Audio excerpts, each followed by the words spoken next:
আমি কেরালায় গিয়েছিলাম সুখ কিনতে, আজ কিনে নিয়ে এলাম দুঃখ। যখন আমি কেরালায় যাই তখন আমাকে বারবার বলেছিল বউ, আমার মেয়ে সবসময় বলেছিল যে বাবা, আমি তোমাদের জীবনে বন্ধুর মতন হয়ে দাঁড়িয়ে থাকবো। আমি আমার ধর্মকেও চেঞ্জ করে দিয়েছি ভালোবাসার জন্য। ভালোবাসার জন্য।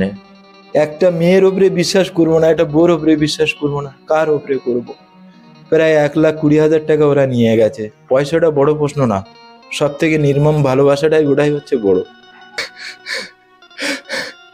আজকের এসে আমাকে ছেড়ে দিয়ে রাস্তায় রাস্তায় রাস্তায় রাস্তায় আমি এইভাবে চলছি।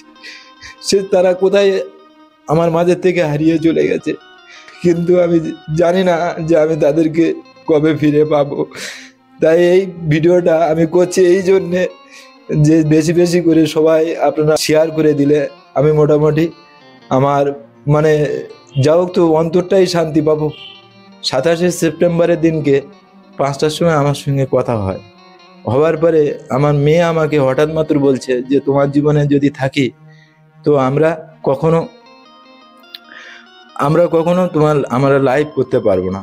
তখন আমি বলছি মারে তুই এসব কথা কেন বলছিস? তোদের কোনটা অসুবিধে? না খাওয়া, না দাওয়া, না পড়া, যার জন্য রুম মালিকের পায়ে হাতে ধরে আমি তোদের ঘর ভাড়া করে এক জায়গায় রেখে এলাম। বাড়ি থেকে এটাও বলে এলাম, মারে আমি কেরালায় যাচ্ছি, তোরা যেন আমাকে কাঁদাস না। আর ঝগড়া যদি একটু আধা হয় তো তোরা আমাকে ক্ষমা করে দিস, আমাকে তোরা মাফ করে দিস। পায়ে জড়িয়ে দূরে দুটো বললাম, কিন্তু আমার কথা সেই শুনলো না। আজকের আমাকে রাস্তায় ফেলে দিয়ে আজকের ওরা কোথায় চলে গেছে। যদি ওরা আমার কাছে একটু ফোন করতো, ওরা যেখানে আছে সেখানে ভালো থাক, কিন্তু আমি তাদেরকে যে একটুকু ডিস্টার্ব করবো না।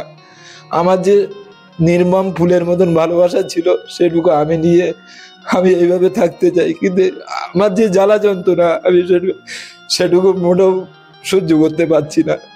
তাই আমাকে এই বিজ্ঞাপনটা করতে আমার বাধ্য। বাম পাউজরে যদি বউ থাকে তো ডান পাউজরে মেয়ে ছিল। আর মেয়ের বয়স কত?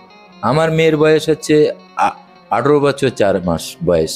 মেয়ে আপনার থেকে লুকিয়ে কেন থাকবে? আমি সেটাই তো বলতে যাচ্ছি, কিন্তু আমি আমার শ্যামলী রানা মাম্মাকে আমি একটা কথা বলতে চাই, মাম্মা এই ভিডিওটা পৌঁছাবে।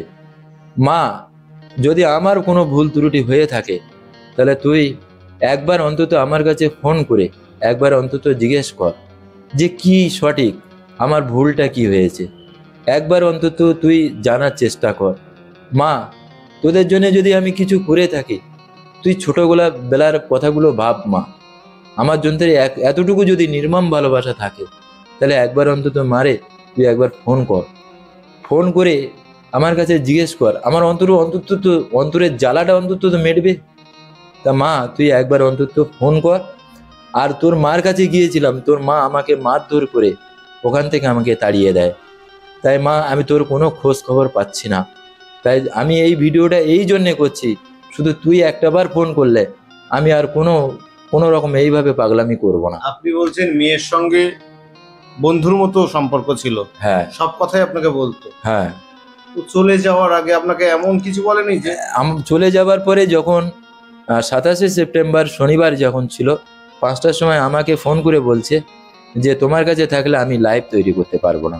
তখন আমি বলছি কেন রে মা, আমি তো কেরালায় এসেছি এই জন্যে যে তোর লাইভ তৈরি করতে, তুই চাকরি করবি, ঠিক আছে, তুই আমার সঙ্গে বন্ধুত্বর মতন চলিস, তোরা কত রকম ইয়ার্কি করিস, আমিও ইয়ার্কি করি, কিন্তু সেটা তুই বারবার বলিস বন্ধুত্বর মধ্যে নো কম্প্রোমাইজ, নো সরি। এটাই নিয়ে আমি সেই বিশ্বাসে আমি কেরালা থেকে চলে এসেছি। তা যাই হোক, আমার যদি ভুল ত্রুটি হয়ে থাকে তোদের পায়ে দুটো ধরে বলছি আমাকে ক্ষমা করে দিস। এই কথা বলে ও মোবাইলে সুইচ অফ করে দেয়। দেওয়ার পরে তারপরে আমি ওখান থেকে কেরালা থেকে বাড়ি আসি। তারপরে হচ্ছে থানা দ্বারস্থ হই। থানা বলে যে তোমার মেয়ের ম্যাচুরিটি হয়ে গেছে, তাই আমরা তাকে আনতে পারবো না, তবে সে ঝাড়খণ্ড এলাকার দিকে গেছে।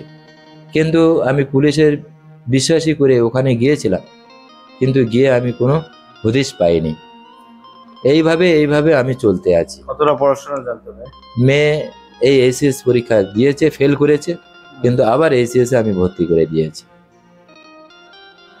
এটাই আমার হচ্ছে কথা। আপনারা যে যেখানে এই দুনিয়ার মানুষ 10 লাখ মানুষ, 1,80,00,000 মানুষের মধ্যে সবাই আপনারা যার এই ভিডিওটা পৌঁছাবে, আপনারা সবাই শেয়ার করে দেবেন। আপনার কি কোথাও মনে হচ্ছে যে আপনার বউ আপনার মেয়েকে কোথাও সরিয়ে রেখে দিয়েছে? আমার শালা, আমার মানে বড় শালার ছেলে এবং তারা সমস্ত সব কিছু, বা ওরা সবাই জানে, আমার শ্বশুরবাড়ির লোক সব জানে, কিন্তু আমার সঙ্গে বলছে না। বলছে যে তুমি মানে গালাগালি দিয়েছো, জঘন্য কথা বলেছো। কিন্তু মেয়ে আমাদের সঙ্গে বলছে, মেয়ে বলছে যে আমার সঙ্গে আমার বাবার মুখ আমি দেখতে চাই না, ওদের সঙ্গে বলছে। কিন্তু আমি তো সেইটা জানি না, কিন্তু আমার সঙ্গে সেই কথাগুলো তো বলেনি। তাই আমি আমার মেয়েকে খুঁজে পেতে চাই, আর তারা আমার কাছে চলে আসুক। আর যদি আমার ভুল ছিল, আমাকে অন্যভাবে শাস্তি দিতে পারতো বা অন্য রকম মানে বিপদে ফেলতে পারতো, কিন্তু তারা চলে গিয়ে 20 বছরের সম্পর্ক, কিন্তু আমি কি করে মানবো, কি করে আমি বাঁচবো? এই হচ্ছে আমি তো পথেই, আমার জীবন পথেই, আমার খাওয়া দাওয়া। আমি তো পাগলের মতন। একবার আমি দ্বিতীয়বার আমার স্ত্রীর কাছে যখন যাই, তখন আমার স্ত্রী যখন আমি মানে আমার ব্রেন চাপ হয়ে আমি নার্ভের সমস্যা দেখা দিয়েছিল, পাগলের মতন আমার স্ত্রীর কাছে গিয়েছিলাম, কিন্তু আমার স্ত্রী তখন আমি দেখতে পাইনি। কাল হসপিটাল থেকে বাড়ি এসেছি, সমস্ত কাগজপত্র আমার কাছে আছে, আমি সেগুলোও দেখাবো। আমি কোথায় যাব, কি করব, কিছু বুঝতে পারছি না। থানার দ্বারস্থ হয়েছি, থানা বলছে যে ওরা ম্যাচুরিটি হয়ে গেছে, তাই আমরা মানে আপনার বউ আর আমার মেয়েকে আনতে পারবো না। বাবার বাড়িতেও গেছি আমার স্ত্রী, কিন্তু তারাও কোনো খোঁজ ঠিকানা দিচ্ছে না। ভাবলাম যে তাহলে আমার শালির বাড়িতে থাকতে পারে। শালির বাড়ি ওখানে গেলাম, শালির বাড়ি যখন গিয়ে দেখলাম, তখন আমার বউ আছে। বউ আছে, কিন্তু আমার বউ বলছে যে তুমি জঘন্য লোক, তুমি মেয়ের সঙ্গে বন্ধুত্বের মতন চলে মেয়ের সঙ্গে কি করেছো। আমি তখন বললাম যে মেয়ের সঙ্গে আমি কিছুই করিনি, তাহলে মেয়েকে ডাকতে হবে। ওখানে গ্রামের মানুষ সমস্ত বাসিন্দার বলে যে তাহলে তুমি এক কাজ করো, মানে যখন তোমার বউ মানতে চাচ্ছে না, তাহলে তুমি কি করবে? তোমার বউ যখন তোমাকে মারধর করছে, তাহলে তুমি এক কাজ করো, থানায় গিয়ে ডায়েরি করো। আমি ওখানকার পূর্ব মেদিনীপুরের আমার শালির বাড়ি, পূর্ব মেদিনীপুরের থানায়, পটাশপুরের থানায় আমি তার দ্বারস্থ হলাম। দ্বারস্থ হওয়ার পরে সে আমাকে থানা ম্যাডাম বলল, ডায়েরি করলো। ডায়েরি করার পরে থানায় ওদেরকে ডাকালো, বললো মেয়ে কোথায় গেছে আমি জানি না, বলতে পারবো না। কিন্তু ম্যাডাম বললো, কথা বললো, কিন্তু সে মেয়ের কোনো খোঁজ ঠিকানা দিচ্ছে না। এবং কি তারপরেও আপনার বউয়ের সঙ্গে দেখা হয়েছিল? আমার বউয়ের সঙ্গে দেখা হয়েছিল, কিন্তু পরের বার যখন আমার বউর কাছে যাই, তখন আমার বউ ওখান থেকে আবার নিখোঁজ হয়ে যায়। তখন আমার শালির কাছে জিজ্ঞেস করছি, আমার শালি বলছে আমি ওসব কিছু জানি না। এই এতটাই। তখন আমি কাজল রানাকে বিয়ে করি, তখন কাজল রানার কেউ ছিল না, একমাত্র আমি ছিলাম, এই রাজু রানাই ছিল। আজকে ও সবসময় আমার কাছে বলতো যে তোমার মতন বন্ধু হয় না, পৃথিবীর একটা ঘুরে আসলো, তোমার মতন বাবা হবে না। একদিকে বাবার দায়িত্ব সামলাচ্ছ, একদিকে বন্ধুত্বর দায়িত্ব সামলাচ্ছ, কিন্তু আমার মেয়ের কোনোদিন জীবনে বন্ধু ছিল না।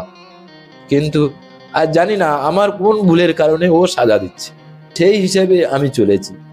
কিন্তু আজ পর্যন্ত আমি কোনোদিন ভাবতে পারিনি যে আজকে আমাকে রাস্তায় মানে দাঁড় করিয়ে দিয়ে যাবে। বিষ খেলে যদি যে যতটা জ্বালা যন্ত্রণা হয়, তার থেকে 3 গুণ জ্বালা যন্ত্রণা। আজকের 15টি বছর আমি 11 গ্রামে কাটিয়েছি, শালা সম্বন্ধের কাছে কাটিয়েছি। একটা লোক বলে না যে রাজু বলে যে ছেলেটা আছে, রাজু রানা কোনোদিন সে খারাপ বলে দেখেনি। আজ ওইখান থেকে নিয়ে আজ আমার বাবার বাড়িতে আসি। বাবার বাড়িতে এসে আমার বাবারা সে যা হাল করেছে তবু আমি তাদের পেছন ছাড়িনি। আর আমার জীবন থাকতে ওরা যেখানেই থাক, কিন্তু আমার জীবন থাকতে আমি তাদের পিছু ছাড়বো না। আমার কিন্তু তাদের কাছে দিব্যি দেওয়া ছিল, মাথায় দিব্যি কেটেছিল যে বাবা আমি কোনোদিন তোমাকে ছেড়ে কোথাও গিয়ে থাকবো না। আর আমার স্ত্রীও দিব্যি কেটেছিল যে মরণ জীবন যা হবে দুজনাই গাছতলায় বাস হবে। কিন্তু আজকের তারা টাকা পয়সা হাতে পেয়ে আজকের আমাকে রাস্তায় রাস্তায় কাঁদাচ্ছে। তা কাঁদাক, আমি তাদেরকে বদ আশীর্বাদ দিব না, কিন্তু তারা ভালো থাক এটাই আমি চাইবো। যা করতে হয় আমি তাও করব, কিন্তু আমি যা করব আপনাদের সব ডাকবো, ডেকে আমি আবারও ভিডিও করতে হয় আমি করব, কিন্তু আমি ওদের পিছন ছাড়বো না। আমি ছোট্টবেলা থেকে মেয়েকে যে কষ্ট করে মানুষ করেছি, বউ কারোর সঙ্গে কথা বলতে পছন্দ করত না। আজ কেন চলে গেল, কি কারণে গেল, তিনটে মুখ এক জায়গায় না হওয়া পর্যন্ত, পাঁচটা মানুষ না জানা পর্যন্ত আমি ছাড়নেওয়ালা নাই। বয়স কত এখন? আমার বয়স 42 বছর। ওয়াইফের বয়স 40 বছর। মানে আপনার বাপের বাড়ি গ্রাম তেঘরিয়া। তেঘরিয়া? হ্যাঁ, গ্রাম তেঘরিয়া, পোস্ট মাখালগাছা, থানা হাসনাবাদ। আমার বাবার নাম নুর আলী গাজী, আর আমার নাম হচ্ছে রাজু রানা। হচ্ছে আমার একারকি বাড়ি ছিল। একারকি যখন বাড়ি ছিল 10-15 বছর যখন আমি ওখানে ঘর সংসার করি, তখন আমার নাম ছিল রাজু রানা। সেই রাজু রানাই আছে, কিন্তু যে আমার আগে কুতুবুদ্দিন ছিল সে নাম কোনোদিন ছিলই না। আমরা ওখান থেকে ধর্ম নিয়ে একটা বিশিষ্ট আলোচনা হলো। আমার বাবার বাড়িতে ধর্ম নিয়ে ব্যাপার একটা হলো যা ধর্ম নিয়ে যখন এরকম পরিস্থিতি মাঝখানে হচ্ছে, তো ঠিক আছে চলো আমরা ভাড়া বাড়িতে থাকি। মেয়ের বিয়ে পড়াশুনো, মেয়ে ট্যাটরা হাই স্কুলে পড়াশুনো করে, ওখান থেকে ওর ভালো হবে। তখন আমরা এই ঘরে এসে উঠি। ওঠার পরে আমরা এখানে দীর্ঘ 6 মাস আছি। না, আগে আপনার টাইটেল কি ছিল? আগে আমার টাইটেল কুতুবুদ্দিন গাজী ছিল। হ্যাঁ। তারপরে আমি যখন একারকি গ্রামে গিয়ে কাজল রানাকে ধরি, যখন আমার স্ত্রী, তখন তার পরিচয় আমার পরিচয় হয়। ও আমাকে বলে যে ঠিক আছে তুমি আমাদের পরিচয় করে নাও, তাতে আমাদের চলতে সুবিধা হবে, সমস্ত সব কিছু বুঝতে সুবিধা হবে। আমরা যদি একটা ঘর বাড়ি, ভালোবাসার জন্য আপনি আপনার ধর্মকে, হ্যাঁ আমি ভালোবাসার জন্য আমি ওর বাবা মাকেও ত্যাগ করে দিলেন সব। আমরা 4 ভাই 4 বোন, আমার মা বাপ, আমার সমস্ত আত্মীয় স্বজন, ভালোবাসার জন্যে আমি আমার মেয়ে, আমার বউ, তাদের ভালোবাসার কারণের জন্যে, আমি যে তাদের ভালোবাসি তাদের জন্যে আমি ছেড়ে দিয়েছি সমস্ত। সবসময় আমার বলতো যে আমরা 3টে মানুষ আছি, 3টে জীবন, এক গাছতলায় বাস করব, কিন্তু কোথাও যাব না। আমি জানি যে ধৈর্য ধরলে ফল একদিন পাবো, ধৈর্য ধরলে একদিন ফল পাবো। আমার ভালোবাসা যদি নির্মম হয়, ফুলের মতন যদি হয়, আমার ভালোবাসা যদি ওরা বুঝতে পারেনি, হয়তো চলে গেছে, একদিন তো একদিন ওদের খুঁজে আমি তো পাবোই। আর যদি আমি না পেয়ে থাকি, তবু আমি আমার মেয়েকে যে কথাগুলো দিয়েছিলাম, সেগুলো যে স্বপ্নগুলো দেখিয়েছিলাম, সে স্বপ্নগুলোও আমি তৈরি করব। কিসের স্বপ্ন? ও চেয়েছিল আমার একটা ছোট্ট করে বাড়ি হবে, এবং আমার একটা এসি লাগানো থাকবে, আমি গাড়ি নিয়ে ঘুরবো, আমার হাতে 2টো সোনার চুড়ি নেই, সেগুলো আমি তো একলা হয়ে গেছি, ওরা আমাকে একলা করে রেখে গেছে। আজ আমি রাস্তায়, তবুও একলাই জীবন নিয়ে ধৈর্য ধরে সমস্ত করতে। আমার মেয়ে সবসময় বলতো, আমার মাম্মা সবসময় বলতো যে ধৈর্য ধরলে তার ফল মিঠা হবে, তুমি ধৈর্য ধরো, একদিন আমরা হয়তো সবাই অবুঝ হয়ে যাব, কিন্তু তুমি বেঁচে থেকে লড়াই করবে, তাহলে আমি বলবো তুমি মানুষ। তাই আমার সেই মেয়ের কথাগুলো আমার মাথায় আছে। তবে আমার মেয়ের জন্যে, আমার স্ত্রীর জন্যে যা যা ওদের জীবন থেকে হারিয়ে গেছে, একদিন আমি সেই জায়গায় ঠিক ফিরিয়ে দেবো। যদি নাও ফিরে আসে, তা ওদের জিনিস লোকে খাবে। আমার আর কি আছে?